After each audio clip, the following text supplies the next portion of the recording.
always comes around. I've always been in favor. Pete Rose should be in the Hall of Fame. End of story. What he did as a player, what he did as a manager, two totally different things. But that's for a whole entire other show. But he bet on the Falcons to win, but he bet in parlays. And the biggest argument people have been saying is that, well, when he placed these bets, because he's a player in the league, did he have inside information? I mean, what do you Yeah, got? What do you think? that's a big time thing, and you bring up Pete Rose, who was trending, as soon as like the Calvin Ridley thing came down. I go on Twitter. He's like top of the list on what's trending, at least Mhm. within the United States in the realms of sports. But with Pete Rose, he was the manager, so he didn't necessarily have inside information because he was the head guy of the team. He was basically using classified team information to to influence his bets. It wasn't like he was picked up the phone, called one of his teammates or whatever, and said, is so and so bad in the lineup tonight? He's at a 8 for 48 slump within the last 3 months or so. He hasn't been able to get, not like that. Pete Rose writes the lineup cards, so he's not like picking up the phone. And I don't think, and it was before my time. Maybe you guys probably knows better than I would, but I don't think anybody else was in hot water when the Pete Rose gambling thing came out. I think it was just only him. And if that is the case, I think in large part because he was the one who had and distributed Mm, the insider information in terms of gambling. Calvin right. Ridley, who's a player, it's something totally different. And that argument, did he have inside information? Not who knows. Who Right. knows? His he didn't. So one, he lost the money by betting this with the idiot. I mean, you want to do something as stupid as this, and you don't even win money. You don't even win. I mean, was it really worth? Not that it's worth it to begin with anyway. But if he got caught and he won some money, he could say, you could say during his year-long suspension, well, at least, on silver lining out of all this, at least I got a couple extra dollars in my pocket. I think he lost like over $2 million because of this. So Right. the Yeah. argument of insider information, who knows? Wouldn't shock me if he did. Wouldn't necessarily surprise me if he didn't, because of the fact that he was losing these parlays, and he was like the average schlub, and I don't bet, and I'm not 21 Right. yet, but like the average Joe that goes, wakes up Sunday morning, bets his ass off on NFL regular season football, and the bets don't hit. So I mean, if there's going to be an investigation, who knows? You got to allow that to manifest and allow it to happen. But wouldn't shock me if he did. Wouldn't shock me if he didn't, because Right. to me, again, based on the fact that he didn't win his bets, and he as an NFL player isn't like the common fan, who's betting on NFL football every single Sunday. I guarantee that's probably like maybe the first time he either thought about or really made a bet on football since probably he was in college. And Right. even when back in his college days, betting nationwide isn't what it is now in Right. 2021, 2022 America. Exactly. Exactly. Yeah. Well, we're going to see where it comes out is, but right now he's suspended indefinitely, and we'll see that as the week goes on, the league reaction. We'll see what the Falcons end up doing if they keep him on the roster, if they cut him. Who knows? It'll be interesting. All right, I want to move on to another big story from the weekend. Coach Mike Krzyzewski's last regular season game at Duke was Saturday. They lost to their arch rival North Carolina. Krzyzewski's been coaching for 42 years. Basically took this Duke program to another level. There's been ups and downs. There's been rumors he was the Olympic coach for the Olympic team for a number of years, won a lot of gold medals, coached a lot of the great NBA players of like of late 90s and 2000s and stuff like that. Definitely an accomplished career, Tony. So what stands out to you as far as Coach K's career and his accomplishments and what he's done for the game? I mean, you just kind of have to look at the fact that Duke has had a longevity of success. I mean, at least growing up, even in high school, when I really started to pay attention to a lot of college sports, I mean, Duke was always up there, especially in college basketball. They were always the team that was there to beat. Every Final Four, Duke was going to be there. Did they always go to the national championship? Not always, but they were almost always going to be in the Final Four. They were always going to be a team to be reckoned with. So, I mean, and like you said, even in kind of the down years, I mean, who's the team that you're probably going to fear the most coming out of the ACC? It's probably going to be Duke. So I mean the long term consistency, he has over 1,000 career wins. What was it? I think 1,300, almost 1,400 wins, something like that. Yeah. 1,196 career wins. Okay. That of college basketball reference.com. Yeah. So I mean, almost 1,200 wins. I mean, that's extremely impressive over 41 years. So I mean that goes to show you that he was long-term success every time, getting the best out of his players. And yeah, we've seen some of the players that have come out of there, good or bad. We've seen Kyrie Irving come out of Duke. Zion for at least two of the more recent. I think Jason Tatum, if I remember right, came out of Duke too. So I mean, he produces stars, he produces talent, and I mean, he gets the best out of his players, and it's shown throughout pretty much his entire college basketball career. And his story is amazing. And I don't know if I mean, I'm sure Jai did. I know, Tony, have you heard the author Ian O'Connor's got a new book out, basically all about Coach Krzyzewski. He's been on all the sports radio stations talking about the story that when he got he was a Bobby Knight's assistant, and then got the Army job, and then eventually got the Duke job. And going into his third year, all the boosters at Duke wanted him fired. And the athletic director took a chance on him, rolled the dice, and then he turned the program around. And 5 championships later, all those all Americans, NBA players, it's incredible. So, Jai, you're a young person, but a sports historian. Where do you think Coach Krzyzewski, and that's quoting Chris Russo, always says that about you. Where do you think Krzyzewski lines up as far as like college coaches? Because everyone has basically says it's Wooden and everybody else, but it's a different game and a different tournament than when Wooden was coaching. And plus, there was no one and done, there was no 3-point line. So, I mean, how do you compare the two? Well, I just look at it, I say, well, Coach Mike Krzyzewski's the GOAT.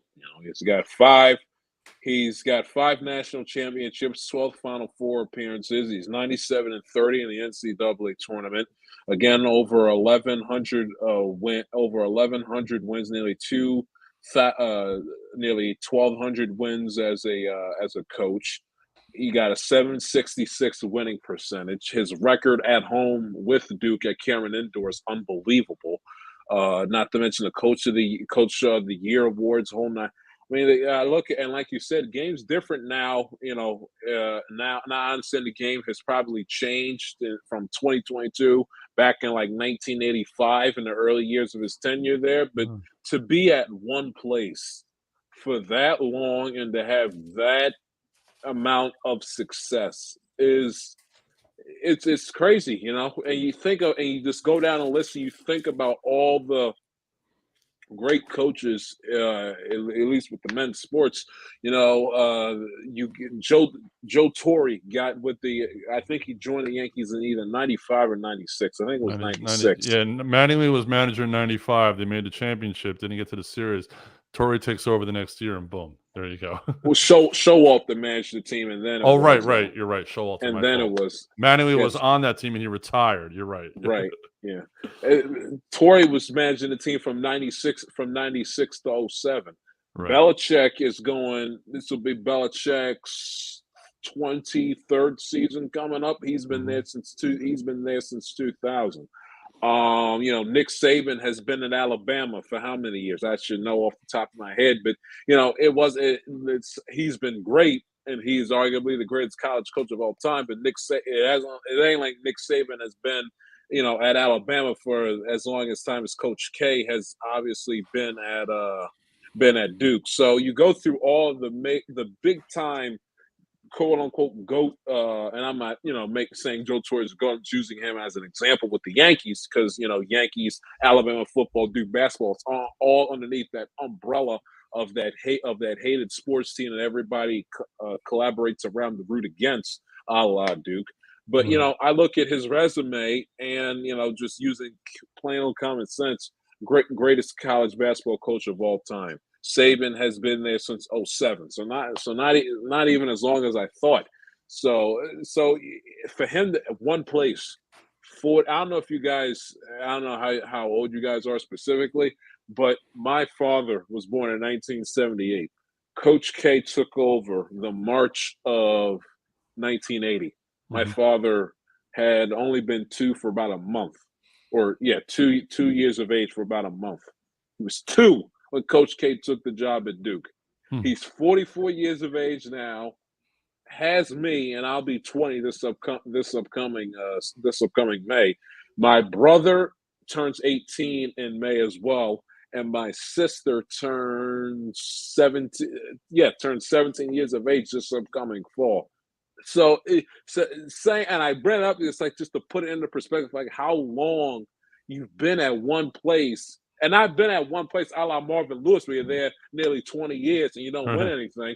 Coach K has got the resume, and for him to do it with numerous amounts of players and be successful in the 80s, 90s, 2000s, 2010s, and now the 2020s when they're going to make the NCAA, and 5 different decades. That's something that you just at one place. One place. His what do they call that in show business? His big break was his only break, because that's the only place outside of him having a cup of coffee, taking over for Bobby Knight at Army. That's the one sole place he's been, and for him to be as successful as he has for that long, it really speaks to just the amount of greatness that he has. I mean, I went through the list on my show over the weekend. Jimmy Carter was president when he took the job at Duke. Ironically enough, Jimmy Carter is the oldest living president here in 2022. Exactly. Yeah, it's impressive. It is. It's quite impressive, and it's funny. I'm 50, so I'm a little older than your dad. So I just felt really old when you gave those numbers. But I have shoes older than you, Jai, but that's okay. But it's all good. Yeah, and it's funny because I remember growing up watching college basketball myself, and and watching this Duke team, in the mid '80s, because I actually had the privilege. Where I grew up in Elizabeth, New Jersey, there was a gym, a youth center near where I lived, and the Jersey AAU coach ran his team out of there, and I knew him, and he used to call me up and have me come run with some of these AAU guys. I actually got to run with Bobby Hurley and Ala Abdelnaby, 2 of those Duke greats from those late '80s teams, the teams that played with Christian Laettner and all that. So I mean, I got my ass kicked, but it was still fun, It was still fun to play. But yeah, and there's so many Duke moments in college basketball. I mean, we all think about the Christian Laettner shot in '92. The regional final. All the championships. But to me, and I want to hear your guys' take. To me, the biggest Duke moment for me is how he upset and outcoached that UNLV team in '91. How where that UNLV team the year before was just a run and gun offense, unstoppable, physically better, speed wise, everything like that. And then the Duke comes in the next year and upsets them after UNLV goes undefeated till the championship game. So to me, that's like my Coach K moment. I mean, anyone could have coached those Olympic teams; those guys were so good, But to me, that's my Coach K moment. Tell me, what about you? Is it the Laettner shot? Is it something else? How do you think of Coach K? Like, what's your moment for him? Oh no, I mean I definitely agree with that, because if anything, that shows everybody that it's not necessarily about you have to have all 5-star players, all 5-star recruits everywhere that you go. It's how you use your players, it's how you coach them, it's how you come up with your schemes, it's how you come up with your game plan. So I mean, to me, that is the epitome of him being a fantastic coach. That again, steamrolling offense of UNLV, and he takes his team, manages to beat them, and then goes and wins it all on top of it. So I mean, that to me is a huge moment for him. The fact of, yes, I can prove that I can outcoach you, and it's no problem. Right, exactly, and that's what he did. What about you, Jai? Real quick before the break, what's your Coach K moment? Well, I'm young, and got to be honest, I'm not sitting up. I wasn't spending a lot of my days. Got to be honest, got to be fair, transparent. Watching Duke basketball, even when Maryland was part of the ACC, and but I'm aware of the rivalry. I'm aware of the historical significance of Duke versus the Duke UNLV game in '91, the Leitner shot, of course, which I've seen a million times, but. So I can't really give you a moment. I know 2015 beating Wisconsin national championship game that year, and Mhm. and then of course if it was Gordon Hayward's jumper that nearly went in when they Yes, beat that's I Butler forgot in about that, 2010. right. That almost I remember I was at a place, that place almost exploded, that ball was in the rim, that was crazy.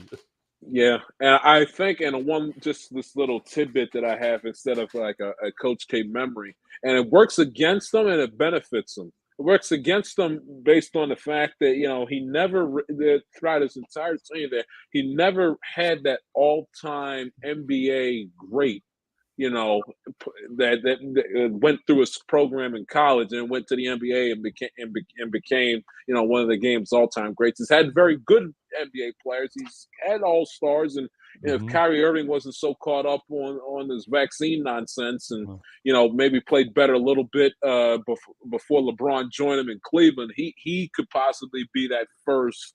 He could possibly be that Yeah, first player out of the Coach K camp that goes yeah. out and becomes an immortal NBA player. If Grant Hill stayed healthy, I think Grant Hill could have been that guy. That too. And Yeah. Jason Tatum could be that guy too, which Jason Tatum could be that guy. Yeah, who we're gonna we'll talk about discuss him in a later bit. on. Yeah, he Yes. definitely could. Interesting. Good point. All right, we're gonna take a short break right now. We've got a new ad we're gonna run. We've made an amazing collaboration with the American Arena League that's coming up in 2023. So Tony, let's run that spot and we'll be right back. Get ready. This summer, the Arena League Sports is on ASAP Network. Tune in live on either the Tiki Live or Roku app, as well as your smart home TV.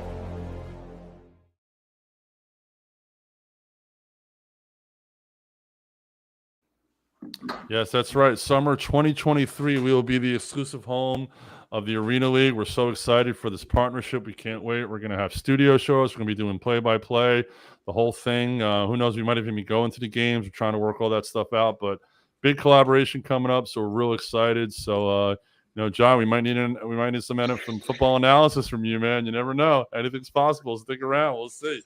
Yes, sir. All right, let's you know what? We're gonna save baseball for the last segment. I want to talk a little basketball right now. We talked about Jason Tatum. Jason Tatum went off this weekend, 54 points yesterday. It's his fourth 50-point game. He's having a tremendous season, a tremendous career. And then there's my guy, John Morant. John Morant to me is the most exciting player in the game right now. I love watching this kid play. I could watch him all day. Just the way he's aggressive, the way he goes to the hole, the way he shoots from the outside. So, what's before we say are they the new faces of the league? Who you got? You taking Tatum? You taking Morant? Okay, Jai, who you taking? It's a tough call. Yeah, I love the way they're both playing right now. I mean, on any given night, they what you can do, I can do better. But I had to pick. I might go in the direction of Morant because he's a guard, and it's a guard-driven league in today's NBA. Mm-hmm. So if you need the great player or two, to be a championship contender. But if it's a guard, if it's a guard with Golden State, the Nets, although they're hovering around 500, barely staying afloat. Whether it's the old Cleveland teams with Kyrie Irving running the point, you name it. With even the Nets, when they were competitive, when they had James Harden, and then in a couple of seasons past, when they had Dame Dolla at the guard with the Portland Trailblazers. So you need the great guard, and if one of your best players is a guard, you're much better off as a franchise. Not necessarily, as far as a going forward piece, but being a legit championship contender. But that's no diss and no disrespect on Jason Tatum whatsoever. I mean, what he's been able to do this season, he's averaging 26.5 points a game, 4 assists, 8 rebounds, shooting 43% from the field. Not great, but he's certainly, the last couple of games, he's certainly just been setting the world on fire. Against Atlanta last Tuesday, dropped 33. And then, of course, against Memphis, against Ja Morant last week, he dropped 37 points, 5 assists, a block, 6 boards. And then, of course, on Sunday afternoon against the Brooklyn Nets, he was just absolutely sensational, dropping 54 points. Could do no wrong shooting from 53%, 5 rebounds, 3 assists. So you take either one of them. I'll take Morant because he's a little bit younger than Jason Tatum is, and he plays a much more valuable position with the guard instead of the small forward. But you can't go wrong with either one of them at this point. The way they're playing right now, because they've just been absolutely sensational. Exactly. Now, Tony, last week we were talking about the NBA contenders and pretenders, and one of the teams that you thought was a contender is Memphis. So, are you leaning more towards Ja, or do you like the big 6'8", small forward who could slash to the basket, and Tatum? I like Ja a little bit more, just because if you look at his career total jumps, when he was, his 2019 to 2020 season, he averaged about 17, almost 18 points a game. The next year he averaged about 19, and then this year he's averaging 27.5 points a game. So I mean that's a tremendous jump. Whereas if you look at Jason Tatum, he started about 14, then he went up to 16, then 23, then 26, and now he's up to about 26.5. So I mean both are getting extremely better, but I think Morant has taken that significant bigger step more. And I think to me it's more Morant, because if you look at all the talent that has been around Jason Tatum, you've had all those different Celtics teams that were supposed to, be, you think about it, the last 3-4 years, who is it supposed to be for, the next, 10 years? It's supposed to be Sixers with, Joel Embiid, Ben Simmons against Jason Tatum, all the Celtics players. And then that just completely fizzled out. And then they're like, okay, we're going to completely start over. Jason Tatum's going to be our person.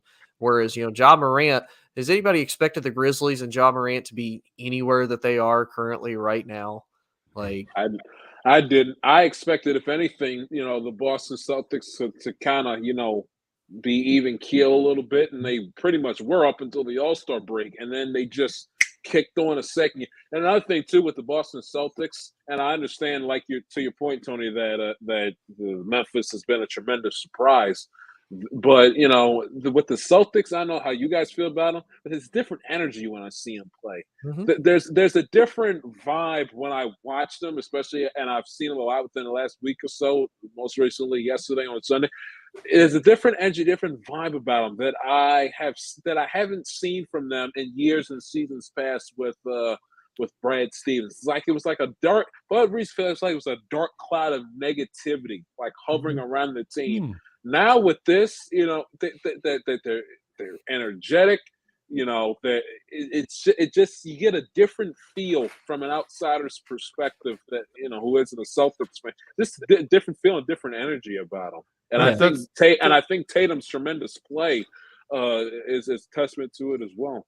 Yeah. That's interesting. That's an interesting point, Tony. Because they get a new coach, Stevens goes upstairs, Danny Ainge steps out, different vibe. Right. What, you agree with that? Oh yeah, I definitely agree. Because I mean, like Jai said, we've seen the immediate switch. Now I will say, it's not really a knock against Tatum. I think that Celtics team, because of that, is a little bit more complete. So if Tatum was to go down or go out, that Celtics team would be able to compensate for that. Whereas I think if the Grizzlies lose Ja Morant for any type of significant amount of time, it kills them. It's game over for the Grizzlies. So I think overall impact wise, Ja Morant, and this is going to be a little bit of a reach, but I promise I'm not trying to make this big of a comparison. Ja Morant's impact on his team is similar to like what LeBron's was for the Cavaliers. Like you think about how the Cavaliers were before LeBron was there, then even after LeBron came back, that's the type of impact that Ja Morant has. Then when Ja Morant's not there, we see completely different teams. Exactly. And considering you were saying how this Grizzlies team, if Morant goes down, they really, I mean, I'm looking at their roster and no one really jumps off the page for me as far as, I mean, they've got, guys like Jaren Jackson and Dylan Brooks and Tyus Jones, but no one's really, there's not that second name. He doesn't have that number 2 like Giannis has in Middleton, or now that Embiid has in oh, Harden. Harden, thank you. Until Yes. Harden shrinks in the playoffs. But again, Right. that's another conversation. We talked about that last week. It's going to be interesting to watch these two grow as players. I definitely think, in my opinion, Morant will jump to the top and probably become, the new young superstar in this league. I mean, he's already a superstar, but he's definitely going to outreach these guys. He seems to have a good head on his shoulders. He plays aggressively. He's gonna go down fighting. It's gonna be interesting to watch them in the playoffs. They're now, I think, the number 2 seed right now. Golden State is kind of faltering, but they'll get it back together. It'll be interesting to see what happens in the playoffs, and they'll definitely make the conference semifinals. And I think it'll be good for the league if Morant is actually making the conference finals. Get a new face out there. Get promote. The one thing the NBA does is, they do promote their stars well. They always put their stars on TV. There's all places to watch them. Yeah, they show us a lot of Lakers lately, and do we really need that? Do we need to watch Knicks and Clippers last night? No. But, that's besides the point. So it's going to be interesting. I think also, too, that, with the Celtics, I think it'll be very good, if they make it to the Eastern Conference Finals against, say, Milwaukee or the Heat or the Bulls, especially if it's Bulls Celtics in the conference finals, wish on a chicken wing on a prayer, but I think that would be good for the NBA, not just because of like the players necessarily, because the NBA is a star-driven league, but these are two historically successful. Now, the Bulls, of course, it was all Michael Jordan, but the Celtics especially, they haven't been in that big-time championship spotlight in quite a long time. And I think if they were to get themselves back to a conference final or win the Eastern Conference outright, I think not only would it, the NBA would have an opportunity to show you Jason Tatum ad infinitum, but also you would rejuvenate, and this is where the older sports fan, the older NBA fan, kind of likes it too, because you get to talk about, the history of the Celtic franchise and the all-time great Celtic teams, Larry Bird, Havlicek, Bob Cousy, Parrish, you can, what's his face, Arabac. I mean, so you get to incorporate the historical essence of the Celtics with the parquet floor being in the NBA Finals again. Mix it in with the young new star that the younger audience is going to get. That's going to sink their teeth. That's going to sink their teeth in. Also, furthermore, which is an also added bonus, Boston's a big time market. You have to factor that in as well. So the TV ratings is going to be, through the roof, because you're going to have a big time sports market in Boston. Yeah. If the NBA gets like, even though Milwaukee, is great, if they get a Boston Chicago Eastern Conference final, that's definitely a good money maker for them for sure. And our boy Mike Hughes of the network would be so happy if the Bulls made the conference finals. So yeah, he would. He would definitely. But all right, we're going to move on to baseball right now. Interesting development, even though they have not solved this lockout issue. But the Major League Baseball and the Major League Baseball Players Association agreed to finally ban the shift. Thank the Lord. They're going to implement a pitch clock and make the bases larger in 2023. Also, the league is the players are launching a $1 million fund for the workers affected by the lockout in games that are being missed. And unfortunately, it looks like we're going to be missing a lot more games. First, I want to talk about the rules stuff. I mean, I've always hated the shift. I'm old school. I grew up, I like the DH. I like having a universal DH. I'm all in favor for that. Pitchers, especially the way pitchers work out today, they shouldn't be running the bases. They shouldn't be hurting their arms that way. Let them hurt it the old-fashioned way, on the mound pitching. Not sliding into second or third base or trying to make an at-bat or get hit by a pitch, But I'm so happy they're banning the shift. It's going to regulate. It's going to just make the game better. They're trying to increase the offense, obviously. I think it'll decrease strikeouts. The pitch clock, obviously, they want to speed up the game. So I understand that. But making the bases larger, I don't understand. I don't know where this. they're going. I don't know what either. it. I mean, yeah. What do you think this making the base? I mean, give me your takes on all the rules. But let's start with the base. What do you think the bases are all about? I don't get it.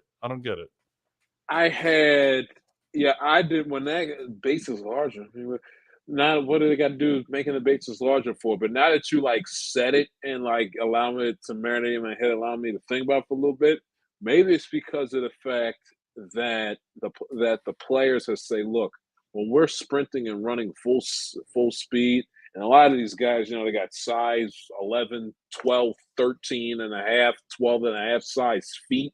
Yeah. And when you're running full speed, especially if they're hitting the ball in the gap, they're trying to leg out a single into a double or double into a triple, or they're on base and they need a run in the worst way to either make the game close or tie the game and take the lead. Maybe it's because of the fact that, hey, how about we have the larger bases so it's not so hard to miss when we're sprinting around full speed. And also, it's funny to bring that up. Remember when the Pittsburgh Pirates last season had a home run taken off the board because one of their players forgot to touch first base? Yes, I do. Yeah. Maybe that's the reason. Maybe that's the reason why they added the larger bases. Not necessarily because the players can't see them, but add the larger base because it's more square. It's more square footage for the player to put their foot on when they're sprinting around the bases, in the heat of the game, trying to get some runs on the board and put ducks on the pond, as the old saying goes. Right. That it's when you're running full speed and so focused on watching where the ball is, watching your base coach. I understand it may sound elementary, but when you're running full speed, there's an opportunity where you're trying to touch a base and your foot lands about an inch short of where the base is. And rather than you saying, oh, crap, and then go back and touch the base, you got to go ahead and run backwards. You get yourself caught in a rundown. You're wasting out. You raise the base runner. So maybe that's the reason why they wanted the larger bases, because of the fact that you had players there now and again, the Pirates especially, had a home run taken off the board because the guy failed to touch first base. So maybe that. Also, what I see a lot too, especially on second base with the takeout slide, see a lot of players, they slide right over the freaking thing. Right. So maybe they have the larger base. Maybe it'll make it harder for, and of course, going back to the Ruben Tejada Chase Utley rule, where then maybe with the takeout slide that you won't have to see players on a takeout slide. They slide right through the base because of the fact that it's so small. Maybe you larger the base. Maybe it'll stop the player in their tracks when they're running from first to second. I didn't have an issue with the shift. You can't necessarily, by the rules per se, tell a team or tell a defense how to form, with the formations. So, and the element of hitting the ball the other way. I understand it's easier said than done that these guys are professional athletes and they get pitched inside. I understand all that. But some, if not most of these guys that a lot of left-handed hitters that get the shifts put on them. A lot of it is because of the fact that they're too stubborn or they're just too impatient to learn how to hit the ball the other way, and bunting down the third baseline when the entire infield is to the right of the batter, left of the fielder of the second base bag. So. I wouldn't have done it myself, but I can live with banning. Yeah, I can live with banning the shift. I saw somebody on social media a few days ago compare it to how in the NFL, yes, you can't tell the coach, you can't tell Zach Taylor how he should have his offense lined up, but they do have they do have the penalty illegal formations. So kind of put that in perspective with me. And then of course, what was the other rule? The other change that they had. It was ban the shift, enlarge the bases. The pitch clock. Yeah, that one is by far my favorite one. Taking 40 minutes, catch the ball, lick the fingers, swell up the baseball, touching yourself, fixing your cap, and wiping the sweat off your brow, and it's too much, too much. And the hitter and the batting gloves It's just too much. Throw the ball, hit the ball. That's it. I live with it. I can understand if it's a long at bat, where it's a 13 pitch at bat, 3-2, foul pitch at the foul pitch, and you get a little tired. I get that. But these 3-4 pitch at bats, taking 20 minutes to complete. I mean, you got to move it along. Basketball they have a shot clock. Football they have a play clock. You got to add some. I understand that the uniqueness of baseball is that there is no clock, but you have to have it in terms of an element of keeping order of the game and keeping it moving along. Because these 3-hour and 45-minute games, it can't work, and it can't exist in 2022 America. It's impossible. And I think also because of the amount of analytics and pitching changes, and the fact that even though you still have the 3-batter rule, they're still changing pitchers. You got to move the game along. So definitely the pitch clock is definitely going to help. And the shift will be interesting. And I think from what I read, the shift rule is going to be that you cannot have 3 players on one side of the base. So, managers are going to play that fine line of having their second baseman or shortstop line up like right behind the bag where there's going to be like that line. And like like second base is right here, and their shortstop is lined up right there. Exactly. I mean, the ump's going to be out there, so the ump's going to be able to see it, whatever. And I mean, they're going to have to, explain the rules. Okay, can I move when the ball's being pitched, or do I move at the crack of the bat? There's going to be a lot of technicalities that they'll have 2 years to work out, and at the rate things are going right now, we might not see baseball until then. Right. Hopefully, we will. But we'll talk. And about that And I guarantee they'll probably come spring training of 2023. There'll be some infielders drills where it's like where you'll literally see a bunch of outfield, like running suicides, where as soon as the pitcher either raises his leg or the ball comes out of his hand, you'll see the third baseman and a shortstop, sprint to the position and try to like shift at the last possible second without being caught with their hand in the cookie jar of the illegal shift. Exactly. It'll be the same, almost the same way that when you cannot, you have to move on the release on the foul line when you line up for a foul shot, when they're, when they're supposed to call that, even though they technically don't. Yeah, it's going to be very interesting. Right. I just read that it looks like in the minor leagues, they were experimenting with the base size was 15 square inches. They were experimenting to 18 square inches, basically wanting to increase stolen bases, obviously decrease missing bags.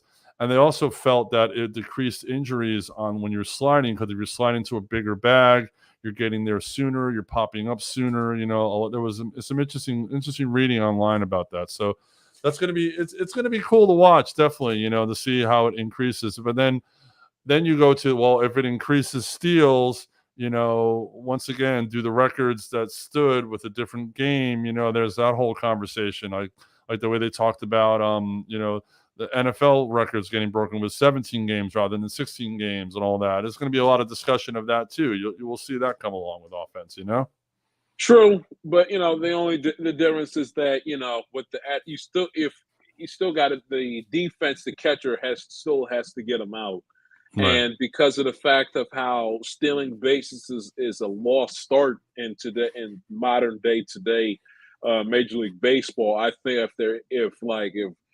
if Ricky Henderson's record is broken within the next 10 years or so, like scream and yell, at least I won't scream and yell back, because be like, well, you basically had like a long period of time where stealing bases was taboo, right? Because of the analytical piece of giving the other team outs and everything else. So, and again, it doesn't matter. It doesn't matter if the bases are 15 inches, 18 inches, the size of you can't see it. The size of my iPad, the size of the size of my computer. It doesn't matter how big or small the base is. The object when you're the team playing defense is for the catcher to catch the ball, quick release down to second base, either the shortstop or the second baseman to get them out. So I really don't think like the enlargement of the bases is going to have as big as an effect on the record books. No doubt. We will see. We will see what happens. All right, we got like 5 minutes left. I want to get your final take of the night, Shai. I have a feeling it's probably going to be about this baseball lockout. I know you and I are both very passionate baseball fans. I come from an old school baseball family. your dad being a little younger than me, but still, I'm sure come from a long line of baseball. Did you play Little League growing up at all as a kid or anything like that? Little hitting the T-ball out in the back with my dad.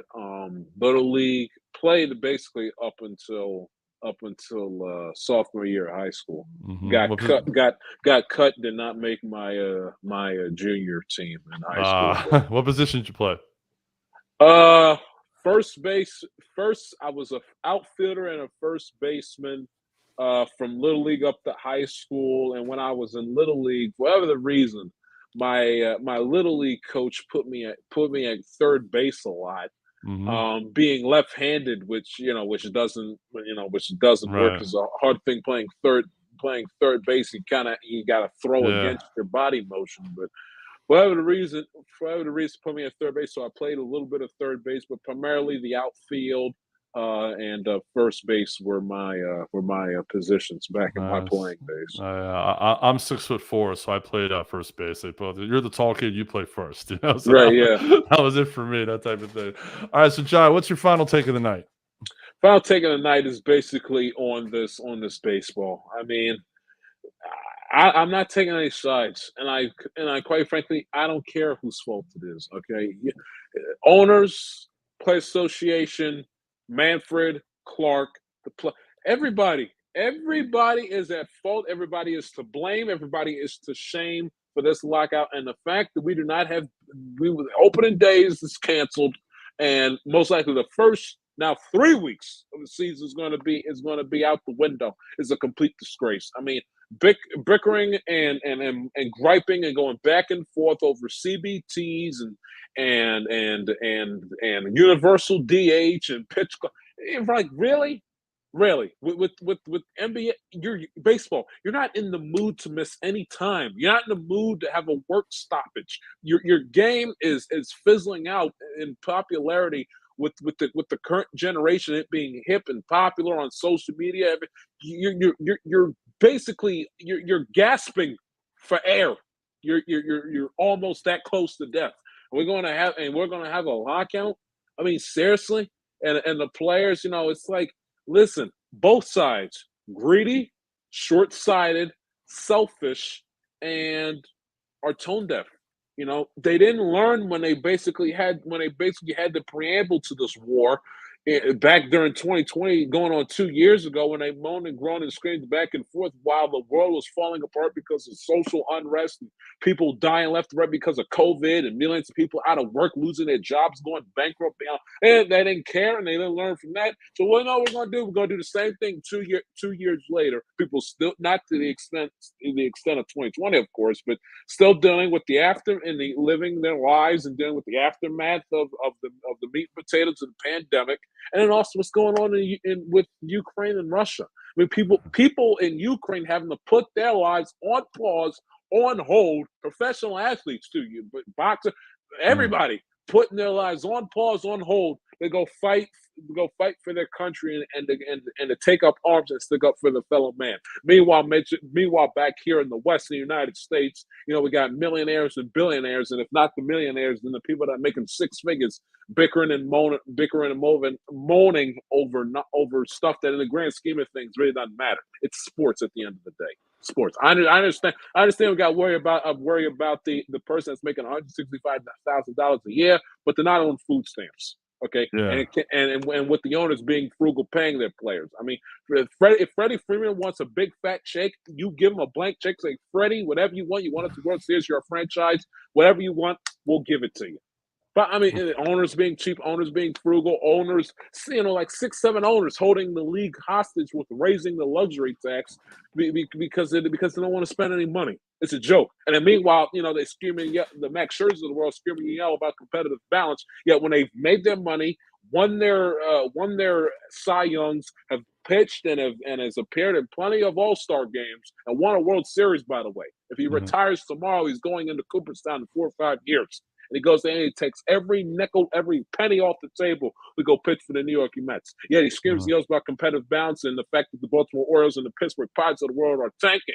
Yet he goes ahead and he joins the big-time powerhouse, the big boys, the New York Mets. Hypocritical and double talk everywhere you turn, everywhere you spin. Drives Exactly. me crazy. Exactly. And you guys can hear much more of this take, I'm sure. Your new episode drops tomorrow, right? On Wednesday. Wednesday, new On Wednesday. episode of I'm gonna tell like a TIS podcast hosted I by the great Jai nearly- Shields on Wednesday. Yeah. I nearly lost my voice screaming and yelling about this lockout forces for like 45 minutes last week. I came back after the break. I was like, hold on. Not Rob Manfred causing me to lose my voice. I mean, Yes. No, it's a joke.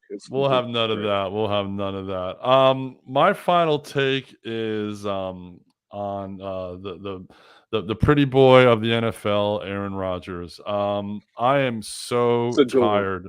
I am so tired of him. The prima donna that he has become is insane. For a man who's only won one Super Bowl to act the way he is. I had sent you a picture this week. Charles Barkley came out with a quote about Aaron Rodgers, says, I think he's the prettiest girl that you got to tell her she's pretty every day. And this is true. I went to school with those girls. Those girls are not fun to deal with on a day-to-day basis. Trust me. No, they are not. They are not. And, and the fact that the amount of press coverage that ESPN, Fox, everybody gives him is insane. So every time I hear them talking about Aaron Rodgers, I change the station. So you don't lose a listener in a station, but you lose a listener for me for that segment. So to me, I just say, look, Aaron Rodgers, make your damn decision and go away until training camp in July. Please, enough. Tell us what you're going to do. Go away. We'll see you in July in training camp in Wisconsin. I mean, he's a narcissist. He's selfish, self-centered. And he, excuse my French, if you look it up in a dictionary, the word douchebag, a picture of Aaron Rodgers shows up. Because it's like, and it's to the point, and I was discussing this with a couple of group chats I'm involved with on, on social, everything else. It's not even about, throw the whole thing back in November with COVID out of it. The fact that whether he told Adam Schefter or his agent or somebody, the fact that it got out draft night that there was friction between him and the Packers on draft night, right? That he wanted out, taking the spotlight, taking all the sunshine away from all of these young college kids that worked and dedicated their whole lives. God knows how many financial sacrifices their parents and loved ones had made for them to be at the NFL draft. And all of a sudden, Aaron Rodgers is unhappy with the Green Bay Packers and wants out. I don't care about Aaron Rodgers, okay? I want to know whether or not on my I said it again, I look like a complete idiot at the time for saying this, but I want to know whether or not my Cincinnati Bengals were going to be dumb enough to draft Jamar Chase with the 5th pick instead of building up the offensive line. I'm more interested in finding out, is Mac Jones going to go to the 49ers or where's he going to go? Trey Lance, where is he going to go? I was more caught up in that than Aaron Rodgers. Exactly. And again, with the it's never his fault. It's deflect. Yeah. And he screams and yells about, well, I don't have any help and all that, which is a half truth, by the way. Screams about, once screaming and yelled, wanted Randall Cobb on the team. In the game against San Francisco, never threw him the ball. Right. And all the boys is just a hubbub. He to be fair, I understand he's talented. And there are times I sit back and watch the play. I was like, man, this guy is just electric throwing the foot. Watch him throw a football is a thing of beauty. But he's won one championship. Right. Won one championship. And if you go, and we're out of time, so I'm not going to go through it, but just go down the list for those of you watching at home. Go down a list of all of the NFC quarterbacks that have appeared in the Super Bowl and/or won it since Aaron Rodgers' 2010 championship. Start from 2011 to Eli Manning and end your list with this past year with Matthew Stafford. Right, exactly. I mean, there are a lot of guys who have won. I mean, hell, Brad Johnson won a championship. Trent Dilfer's got a championship. So there you go. There you go. All of his talent, he's not an immortal. Exactly. All right. Well, we are out of time, Jai. Always great to have you on the show. I always look forward to when you come on and your takes and everything like that. Always a lot of fun. Next week is the Monday after Selection Sunday. We will be talking March Madness next week. We're going to analyze the brackets. Pick our Final Fours, maybe even pick our winner. Trying to get a couple of our college basketball guys to come on next Monday to talk about that. And we will see what the week brings. You never know. So on behalf of Jai, myself, the Big Dog, and Tony, our great producer, we will see everybody next week. See you. All sports, all plays. Yeah. All sports, all plays. All sports, all plays. 365, we making up plays. You talking the game, get you through the days. We're high in the court, the dime in the lane. Variety topics, living the same. All presentation, sports information. Hitting the airways, taking the nation. All sport, all plays, like working your faces. Grace at the field, so tie the laces. All sports, all plays.